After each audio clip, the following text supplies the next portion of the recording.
오늘 저는 연보, 말할 수 없는 하나님의 은사, 이런 주제로 말씀을 드리려고 합니다. 1984년부터 우리나라의 좀 지도층 인사들 중에서 모여가지고 유산 남기지 않는 운동을 하는 본부가 있습니다. 그들은 해마다 매년 초에 유서를 쓰고, 두 번째는 자기가 죽을 때의 유산을 남기지 않고 사회에 다 환원을 하고, 세 번째 익명으로, 이걸 뭐 이렇게 떠벌리지 않고 그리스도의 향기처럼 숨어서 이런 운동을 펼칩니다. 이미 이곳에서 속했다가 돌아가셨던 고 유상근 전 명지대 이사장 같은 분은 장남에게 집 한 채만 남기고 수백억 대 유산을 학교 법인에 다 헌납했습니다.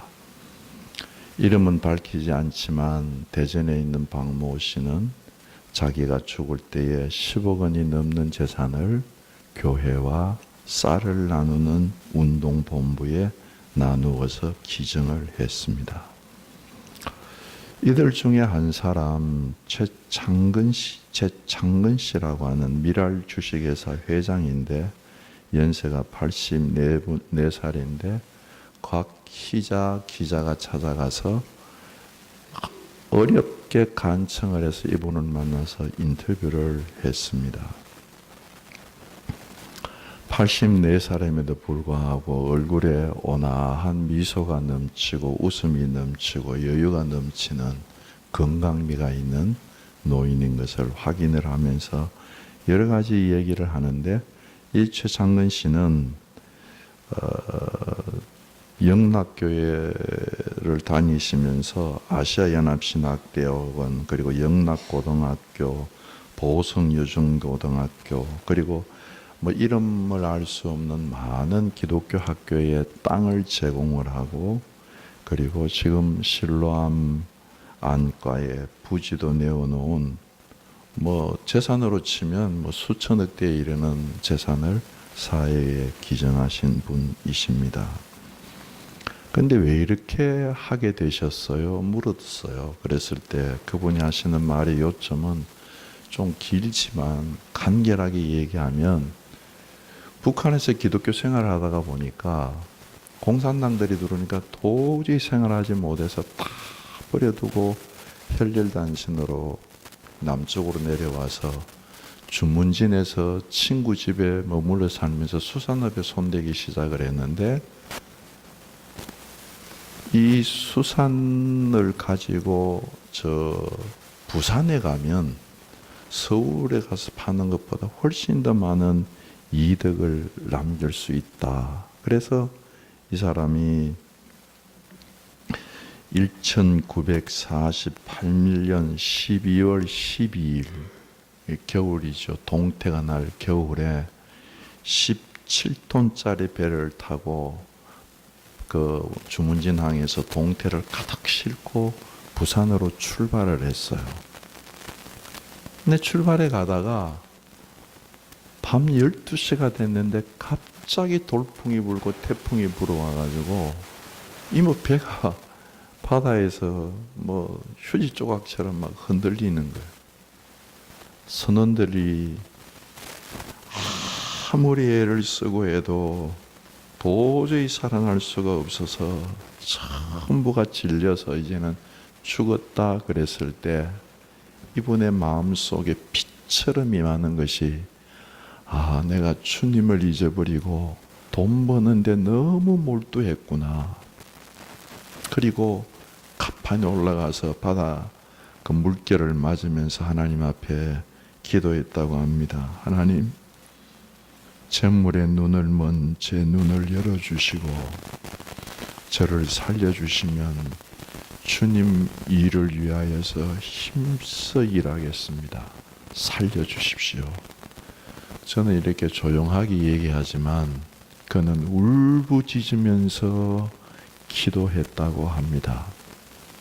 근데 놀랍게도 3시부터 그 참 태풍이 조금씩 잦아지면서 마침내 새벽 6시가 되어서 울산항에, 부산까지 도저히 못 가고 울산항에 입항을 하는데 사람들이 다 놀랬다는 겁니다. 어떻게 이렇게 조그만 배가 그 큰 파도 속에 짐을 싣고 무너지지도 않고 왔냐. 이건 기적이다. 울산항에서는 뭐 지금 갑판에 매놓은 배들도 다 깨어졌는데 이건 기적이다. 그래서 그게 계기가 돼서 자신이 하나님을 위해서 일하기를 시작을 했다고 합니다. 그러면서 하는 말이, 제 인생에서 가장 뜨겁게 기도했던 때가 바로 그때입니다. 그리고 난 년 후에 그가 하는 말이, 내가 물질을 쥐고 있으면 나 자신도 물론 자식까지도 불행하게 하지만 사회에 환원하면 나도 기쁘고 많은 사람을 살린다는 것을 제 삶을 통해서 알게 되었습니다.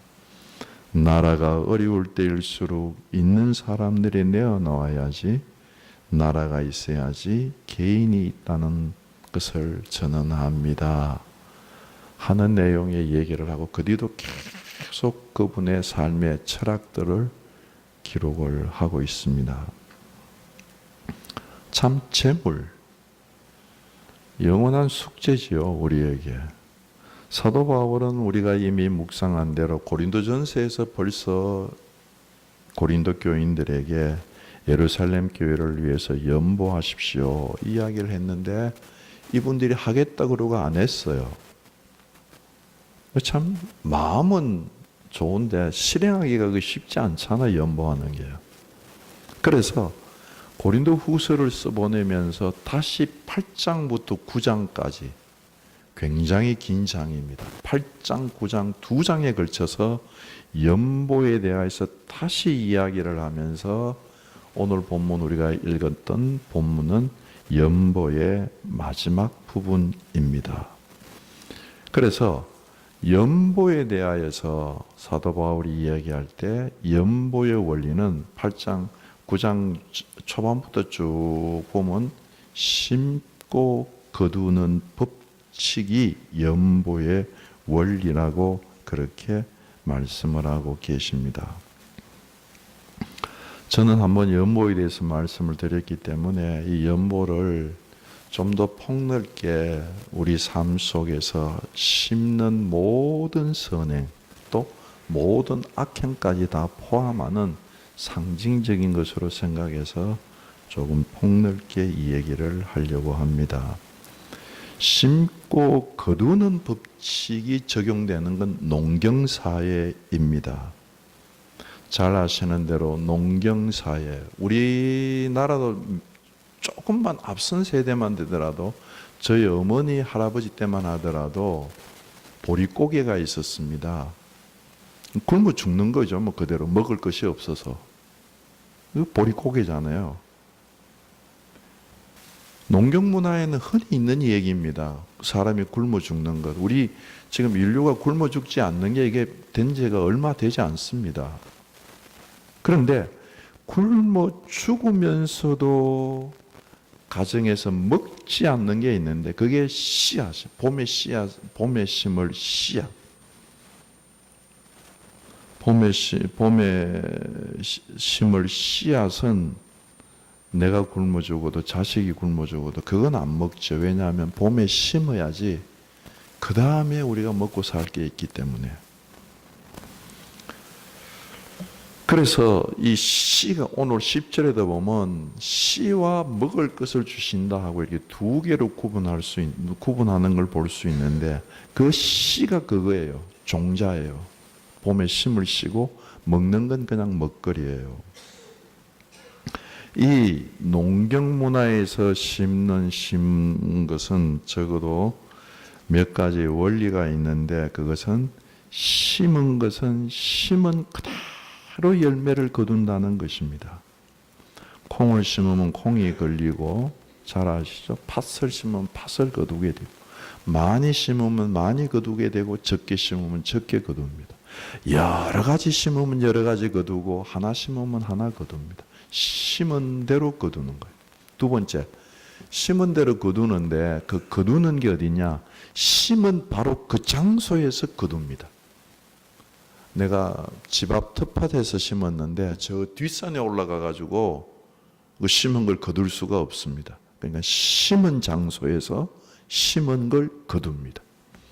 그게 너무 확실하죠. 심은 데서 심은 걸 거두니까.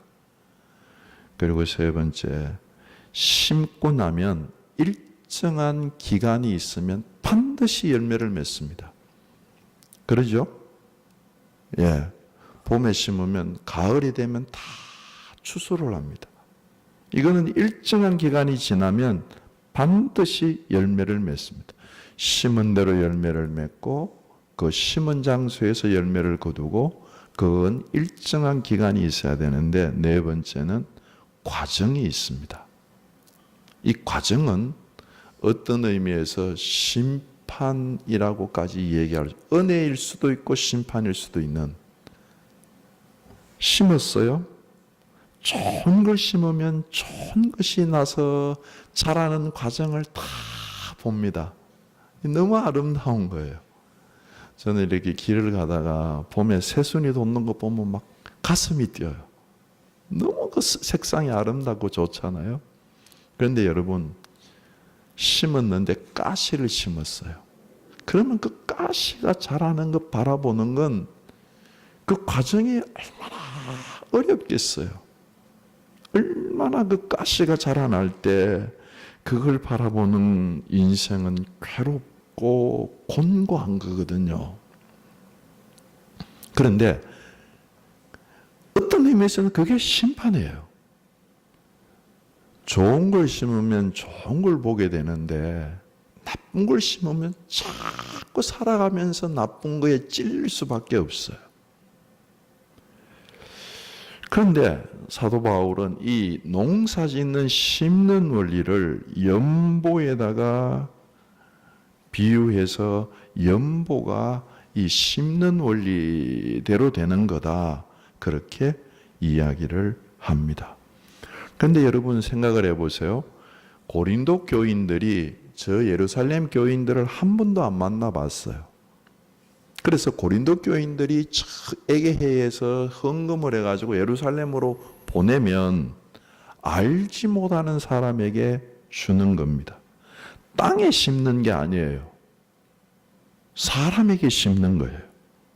그래서 우리는 이 농사 짓는 것을 연보에다가 비유하는 것이 굉장히 같은 면도 있고 다른 면도 있다는 걸 우리가 쉽게 알면서, 더군다나 우리는 농경 세대에 살지 않고 4차 산업이 일어나는 기술 세대에 살고 있기 때문에 이 연보의 이런 원리를 잘 적용해서 생각하셔야 합니다. 무엇이 다르고 무엇이 같은가? 가장 같은 건 이거예요. 심은 대로 거둔다고 하는 것은 같은 거예요. 이건 뭐 불변의 진리예요. 이건 하나님이 다스리는 원칙이에요. 가장 기본적인 질서예요. 심은 대로 거둔다.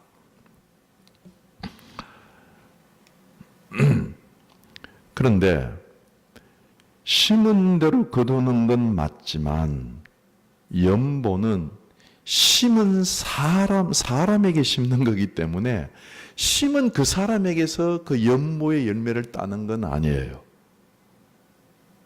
참 놀라워요. 고린도 교인들이 예루살렘 교회에 연보를 하면 그 연보한 열매를 하나님이 주실 때는 예루살렘 교회를 통해서 주실 수도 있지만, 옆에 있는 옆집 사람을 통해서 또 마게도니아 교회를 통해서 전혀 다른 장소에서 연보에 참 은혜를 있게 할 수 있다는 것입니다.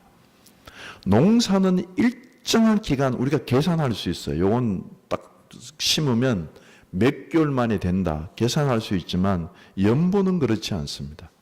연보는 심어놓고 몇십 년이 걸릴 수도 있고, 연보는 심어놓고 하루 만에 거둘 수도 있고, 때와 기한은 하나님께서 역사하시기 때문에 연보는 일정한 기간이라고 때와 기한을 못 박을 수가 없습니다. 과정도 마찬가지예요. 연보는 자라나는 과정을 볼 수가 없습니다. 그냥 심는 거예요. 그런데 심는 건 사람에게 연보를 해서 심는 것 같지만 정말 연보는 하나님께 드려 하나님께 심는 것이라고 성경은 말씀을 하고 계시는 것입니다. 이게 가장 중요한 원리입니다. 여러분, 사람 보지 마시고 어떻게 거둘 것인가 생각하는 것이 아니라 내가 이 연보를 하나님께 심는다 하고 하나님을 바라보고 하나님께 드리는 거예요. 그걸 하나님께 심는다고 말씀하시는 겁니다. 하나님께 손에 내 재물을 올려드리는 거예요. 하나님께 심는 거예요. 잠언 19장 17절에 보면 이런 말씀이 있습니다. 가난한 자를 불쌍히 여기는 것은 연보하는 거죠. 도와주는 거죠. 물질로. 그냥 불쌍하다 이렇게 소리만 내는 게 아니고 가난한 자를 불쌍히 여기는 것은 여호와께 꾸어주는 것이다. 하나님께 빌려드리는 거래요. 돈을. 하나님께 돈을, 재물을 채용해드리는, 빌려드리는 거. 하나님이 그렇게 말씀을 하셨어. 그럼 우리가 연보를 하면 하나님의 야, 내가 너한테 빚졌다 그렇게 말씀하시는 거예요. 우리가 이웃을 이렇게 내가 내 손으로 이렇게 도와주면 우리는 그걸 구제라고 얘기를 하는데, 구제보다는 연보가 하나님께 드려서 드리는 게 훨씬 더 좋죠. 그런데 우리가 이렇게 이웃을 꾸어주면, 도와주면 하나님의 말씀을 하셔. 예, 내 너한테 빚졌다. 그래서 연보는 우리가 하나님께 꾸어서 드리는 거예요. 이걸 마음 깊이 새기셔야 합니다. 연보는 하나님의 마음에 심는 거예요. 연보뿐만 아니라 우리의 삶 속에서 말 한마디, 친절한 배려, 사랑하는 마음으로 중복기도하는 것, 이런 것들이 여기에 다 포함된다고 저는 생각을 합니다. 마음에 심는 거예요. 그러면 그 하나님이 받으시고 그 하나님께서 우리에게 때와 기하는 아버지의 손에서 아버지께서 다른 사람 여러 곳을 통하여서 우리에게 그 연보를 거두게 하신다는 말씀입니다. 야곱의 생애를 보면 여러분들이 잘 아시니까 간결하게 얘기하죠. 야곱이 형을 속였어요. 아버지를 속였어요. 그래서 축복을 받았어요. 도망을 갑니다. 하란으로 도망을 갔습니다. 이스라엘 땅에서 하란으로, 속이기는 이스라엘 땅에서 속였는데 그 속인 대로 자기가 열매를 거두는데 그 하란 땅에 가가지고 외삼촌에게 얼마나 속는지 모릅니다. 첫날 밤부터 속아요. 첫날 밤부터 자기는 참 자기가 사랑하는 그 레와와 결혼하기를, 라헬과 결혼하기를 원했지만 레아가 들어와서 첫날 밤부터 속아요. 자기가 속인 거는 생각도 안 할 거예요. 그러면 막 삼촌 이놈의 자식 날 속였다고 막 대들잖아요. 근데 그게 자기가 열매를 거둔다는 거 모르는 거예요. 왜? 장소가 바뀌었으니까. 근데 아닙니다. 장소가 바뀌어도 하나님께 심은 거기 때문에 하나님이 열매를 그렇게 거두게 하시는 겁니다. 돌아왔어요. 자기가 아버지를 속였기 때문에 나 어떻게 합니까? 자식들이 나가가지고 아버지 이거 요셉의 옷인데 보세요. 피 묻었네요. 찢어졌네요. 이거 내 아들이 죽었구나. 13년을 통곡하고 웁니다. 자기는 아버지 한번 속이고 도망갔는데 그게 그렇게 연결되는 거 알겠어요? 그렇다는 겁니다. 억울하다. 13년. 장소와 대상이 바뀌어서 기간도 없이 어떤 때는 급하게 어떤 때는 길게 우리 속에서 다가오기 때문에 자기 속인 거는 생각 안 하고 다른 사람한테 속임받으면 이 세상이 왜 이 모양이냐, 불합리하다, 나쁘다, 불공평하다. 그렇지 않습니다, 여러분. 절대로 그렇지 않습니다. 정말 이 세상은 자기가 심은 대로 거두는 것입니다. 이건 하나님이 이 세상을 다스려가는 원리예요. 법칙이에요. 원칙이에요. 그 원칙이 무너지는 경우는 없습니다. 어디에 가서 당할지는 모릅니다. 어디에 가서 좋은 열매를 받을지 우리는 모릅니다. 그러나 우리가 분명히 아는 것은 이 세상에서 만약에 참 그런 억울한 일이 이렇게 펴지지 않았다고 한다면 죽고 난 연후에 하나님의 보호자 앞에서 마지막 심판 때에서는 반드시 심판의 열매를 거두게 되는 줄로 우리는 믿고 이 땅에서 사는 사람들인 줄로 믿습니다. 웨슬레라고 하는 사람은 이렇게 우리의 재물에 대해서 이 얘기를 했습니다. 많이 벌어라. 두 번째, 많이 모아라. 왜 모으냐? 내 잘 먹고 잘 살려고가 아니라 세 번째, 많이 베풀어라. 많이 베풀기 위해서. 우리는 사치하면 안 됩니다. 너무 과도하게 사치하면 안 됩니다. 왜요? 베풀기 위해서. 사람이 신봉하는 경제범칙은 여러분 많이 버십시오. 그리고 많이 저축해가지고 여러분 자신을 위하여서 많이 쓰고 즐기십시오. 이렇게 얘기를 하지만 하나님은 많이 벌고 많이 모아서 많이 심어라. 씨앗을 뿌려라. 그렇게 말씀을 하십니다. 하나님께 꾸어주는 대출 이자는 얼마나 될 것 같아요? 30배, 60배, 100배라 그랬습니다. 그럼 30배 같으면 이게 몇 프로입니까? 3000%예요. 너무 과하게 제가 이 얘기 드리나요? 정말 그렇습니다. 한번 해보시라니까요. 오늘 10절에 보면 주님이 말씀하십니다. 하나님께 심는 자는 첫 번째 씨앗이, 그 심는 씨앗이 메마르지 않을 것이고 두 번째 먹을 양식이 풍족할 것이라고 약속을 하십니다. 여러분 꼭 기억하시면 좋겠어요. 이 4차 산업이 막 움직이는 이 사회 속에서 심는 대로 거둔다는 이 농경 윤리, 농경 가치관을 받아들인다고 하는 것은 하나님께 이것을 내가 심습니다 하는 믿음이 없이는 받아들일 수가 없는 겁니다. 믿음으로 하나님께 연보함으로 심는 귀한 백성들이 되기를 주께서 원하실 줄로 믿습니다. 두 번째, 연보의 구체적인 방법은 8장에서 9장까지가 말씀을 드렸죠. 연보장인데 그 중에서 가장 핵심적인 게 8장 9절이에요. 8장 9절에 보면 성육신의 원리로 연보를 말씀하십니다.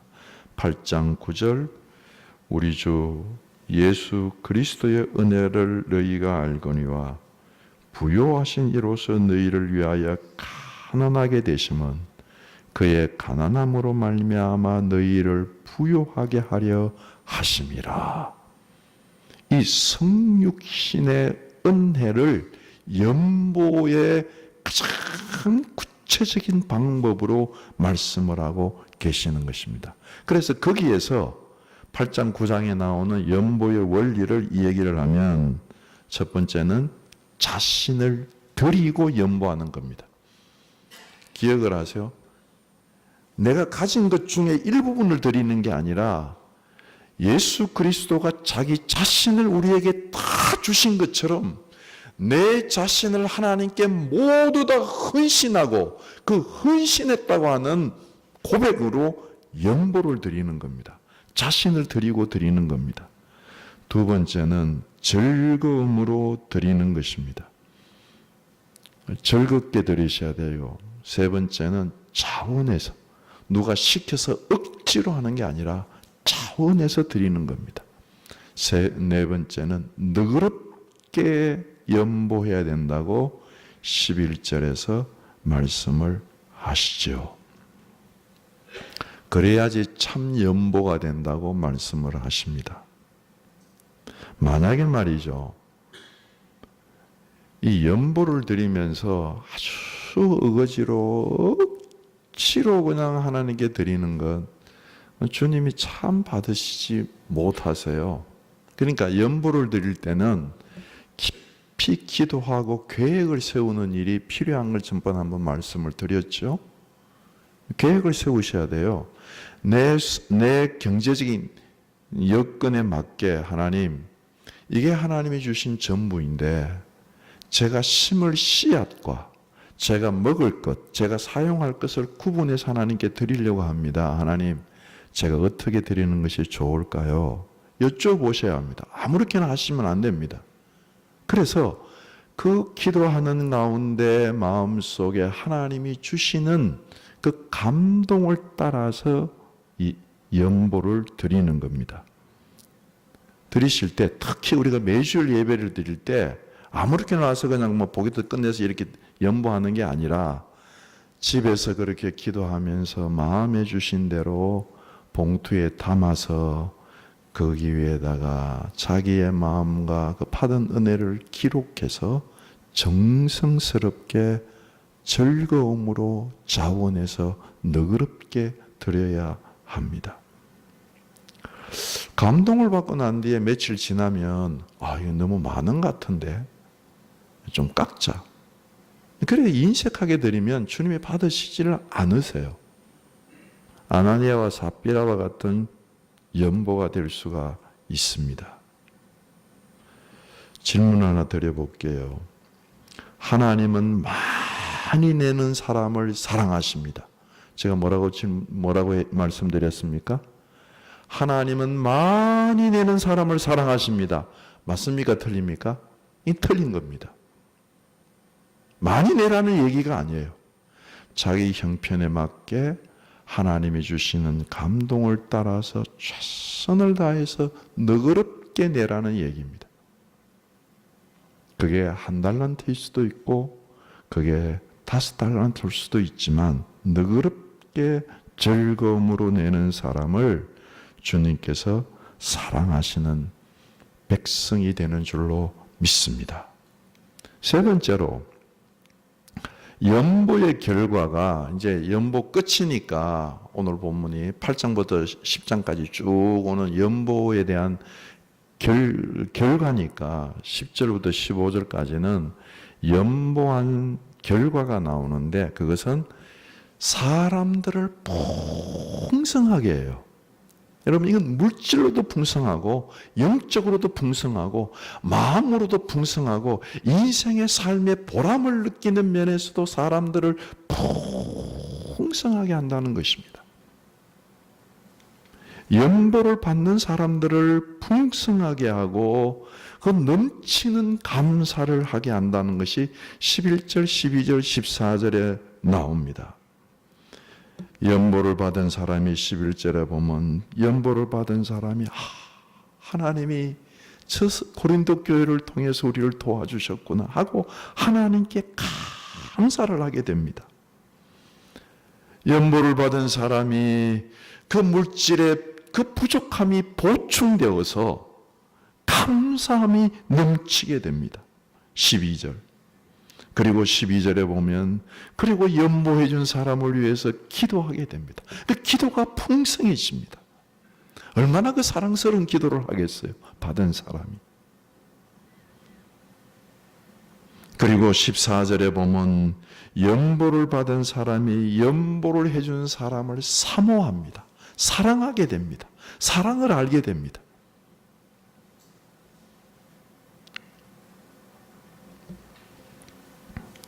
두 번째, 연보를 드리는 사람, 그 사람을 풍성하고 넘치게 합니다. 10절, 13절입니다. 10절은 이미 말씀을 드렸죠. 베풀 씨가 계속해서 있을 것이고, 그리고 먹을 양식이 풍족하고 넘친다, 그렇게 말씀하십니다. 그리고 13절에 보면 자기가 복음에서 믿는 것이 진실하게 믿고 있다고 하는 보증이 연보라는 겁니다. 내가 정말 사람을 사랑하고 있다고 하는 그 진실한 확정이 연보라는 겁니다. 도와주는 거라는 겁니다. 입이 아니고 실제로 물질 주는 것이 구체적인 사랑의 확정이라고 13절에서 말씀을 하고 계시는 것입니다. 그래서 연보를 하면 받는 사람도 풍성해지고 드리는 사람도 풍성해지는 것입니다. 이건 구제하고는 조금 달라요. 구제는 내가 직접 주는 거고, 연보는 하나님께 심어서 내가 드리는 줄도 모르게 예루살렘 고린도 교인들이 예루살렘 교회에 연보하는 겁니다. 헌금으로 드리는 거예요. 우리가 지난 주간에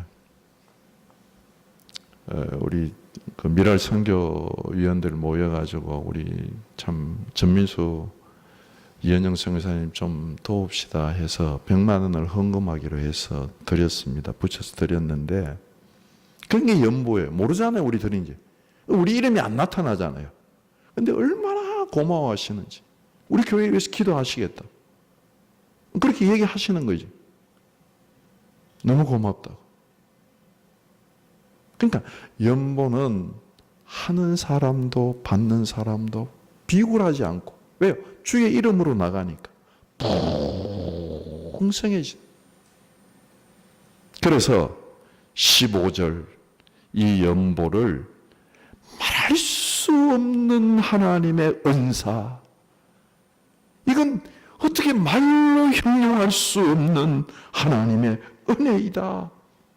연보를 받는 사람에게도 하나님의 은혜이고, 연보를 하는 사람도 하나님의 은혜이고, 이 연보를 통해서 하나님의 은혜가 흘러가기 때문에 이 연보는 말할 수 없는 하나님의 은사다. 그렇게 말씀을 하고 계시는 것입니다. 사도 바울은 연보를 얘기하는 첫 번째 얘기라는 8장 1절에서 5절까지 보면 마게도냐의 예를, 마게도냐 교회의 예를 고린도 교회에 일러주는데, 마게도냐 사람들은 정말 많은 시련과 환난 가운데서 극심한 가난과 그 어려운 가운데서 풍성한 연보를 했다고 이야기를 하고 계시는 것입니다. 힘에 지나도록 자원해서 그들이 연보를, 예루살렘 교회를 위해서 연보했다고 사례를 들어서 이야기를 합니다. 다시 말씀드립니다. 세상의 경제학은 야, 너 많이 벌어라, 그리고 많이 모아라, 그리고 많이 너를 위해서 쓰고 즐겨라. 그게 세상 경제관이. 주님은 그렇게 말씀하시지 않습니다. 너가 거꾸로에 우리는 많이 베풀면 내가 너를 채워서 넘치게 해서 너를 많이 있게 할 것이다. 이런 얘기를 들은 적이 있습니다. 어떤 가정에서 아버지가 죽어서 눈 떠보니 지옥이에요. 너무 괴로워서 내 자식은 지옥 오르지 말아야지. 그리고 있는데 자식이 또 지옥 들어오네요. 너무 화가 나서, 야 이놈의 새끼, 내가 너 지옥 들어오지 말라고 내가 그냥 세상 있을 때 별짓 다 해가지고 내가 돈 벌어서 나한테 물려줬더니 너도 지옥 왔냐? 그랬더니 아들이 하는 말이, 아버지 나한테 돈을 안 줬으면 내가 그 돈 즐기고 그 돈 잘 가지고 그냥 나를 막 기쁘게 하려고 살다 보니까 내가 지옥이 되었잖아요. 내가 차라리 가난해서 성실하게 돈을 벌었으면 여기 안 왔을 거예요. 아버지 탓이에요. 그랬다는 거예요. 뭐 지어낸 얘기지만 깊이 한번 생각해 보십시오. 사람이 죽으면서 후회하는 일이 세 가지라고 합니다.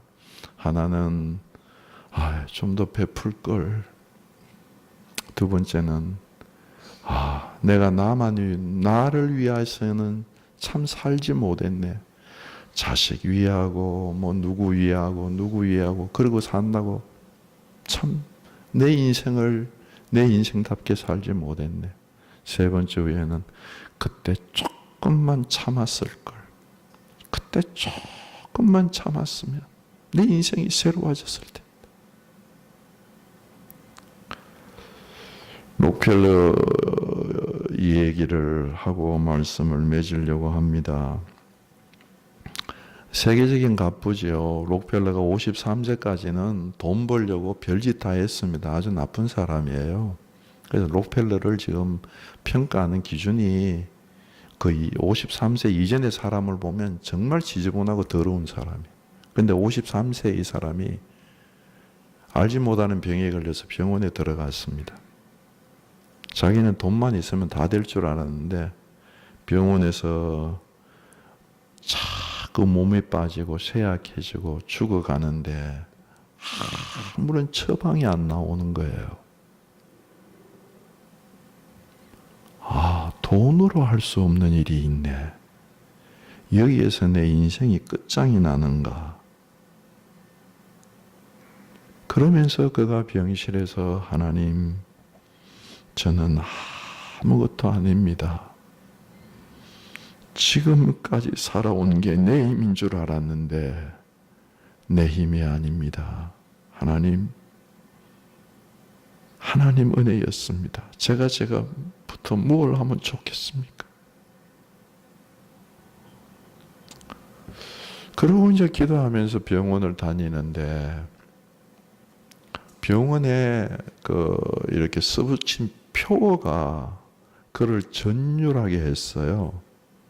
뭔가 하면 주는 자가 받는 자보다 복이 있다.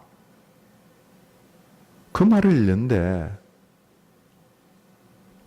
가슴이 막 기도하는 그 상황이고 자기 건강 그런 상황 속에서 막 가슴이 막 움직이는 거예요. 야, 내가 한 번도 사람에게 줘본 일이 없는데.